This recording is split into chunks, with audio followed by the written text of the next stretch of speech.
Test hat trick করে এবার ইতিহাস গড়লেন পাকিস্তানি স্পিনার নোমান আলী। ব্যাটের সামনে ওত পেতে থাকা বাবর আজম ক্যাচটা নিয়েই বসে থাকলেন। উইকেট কিপার সহ আশপাশের সব ফিল্ডার ছুটলেন বোলিং প্রান্তে নোমান আলীর দিকে। উচ্ছ্বসিত উল্লিখিত নোমানও ছোটখাটো এক দৌড় শেষ করে বাতাসে ঘুষি ছড়ালেন।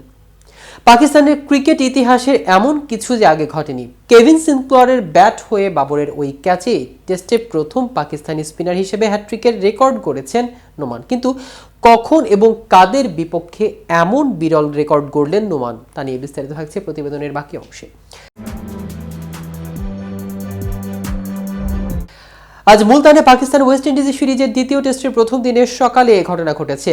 সিনক্লেয়ারকে শর্ট ফরওয়ার্ডের ক্যাচে পরিণত করার আগে 2 বলে জাস্টিন গ্রিভসকে বাবরের ক্যাচ ও তেভিন ইমলাজকে এলবিডব্লিউতে আউট করেছেন নোমান। টেস্টে পাকিস্তানি বোলারদের মধ্যে এটি ষষ্ঠ হ্যাট্রিক, তবে আগের 5টি ছিল পেসারদের। পেস নির্ভর পাকিস্তানের মাটিতে স্পিনাররা হ্যাট্রিকটি পেলেন মাত্র তৃতীয়বার। নোমান পাকিস্তানের মাটিতে হ্যাট্রিক করা তৃতীয় স্পিনার। 1976 সালে লাহোরের গদ্দাফি স্টেডিয়ামে জাভেদ মিয়াদাদের বিপক্ষে হ্যাট্রিকটি করেছিলেন নিউজিল্যান্ডের অফ স্পিনার পিটার প্যাথেরিক। এরপর 2003 সালে বাংলাদেশের leg spinner Alok Kapali hat trick করেন পেশোয়ারের আবরার নিয়াজ স্টেডিয়ামে। আজকের আগে পাকিস্তানের মাটিতে সর্বশেষ হ্যাট্রিক দেখা গিয়েছে 2020 সালে। করোনা মহামারীর আগে রাওয়ালপিন্ডি স্টেডিয়ামে বাংলাদেশের বিপক্ষে টানা 3 বলে উইকেট নেন নাসিম শাহ। পাকিস্তানের পেসারদের মধ্যে অন্য 4টি হ্যাট্রিকের 2টি ওয়াসিম আকরামের, 2টি 1999 সালে শ্রীলঙ্কার বিপক্ষে। এশিয়া টেস্ট চ্যাম্পিয়নশিপে 6 মার্চ লাহোরের পর 14 মার্চ ঢাকার বঙ্গবন্ধু স্টেডিয়ামে হ্যাট্রিকটি করেন আরকাম। অন্য 2 আব্দুর রাজ্জাক ও মোহাম্মদ সামির। এই 2টি ম্যাচে প্রতিপক্ষ ছিল শ্রীলঙ্কায়। আজ 38 বছর বয়সী নোমানের হ্যাট্রিকের দিনে ওয়েস্ট ইন্ডিজের কোনো ব্যাটসম্যানই উইকেটে থিতু হতে পারেননি।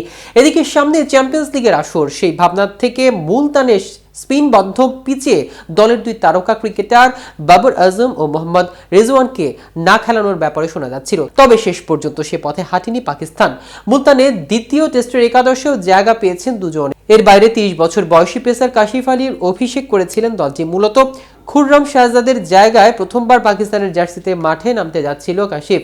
গত নভেম্বরে শ্রীলঙ্কার বিপক্ষে পাকিস্তানের শাহিনসের হয়ে 5 উইকেট শিকার করেছিলেন এই তরুণ। দলের একমাত্র পেসারও কাশিফ। প্রথম ম্যাচে 127 রানের বড় জয় ভূমিকা। দ্বিতীয় ম্যাচেও মূল দায়িত্ব থাকছে স্পিনারদের কাঁধে।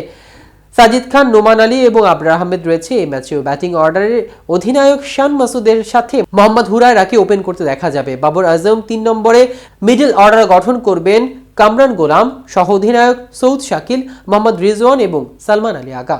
তো ভিউয়ার্স, ভিডিওটি সম্পর্কে আপনাদের কোনো মতামত থাকলে আমাদের কমেন্ট করে জানাতে পারেন। সাথে সাথে নিয়মিত ইনফরমেটিভ ভিডিও পেতে কেটিভি ক্রিকেটের সাথেই থাকুন। ধন্যবাদ সবাইকে।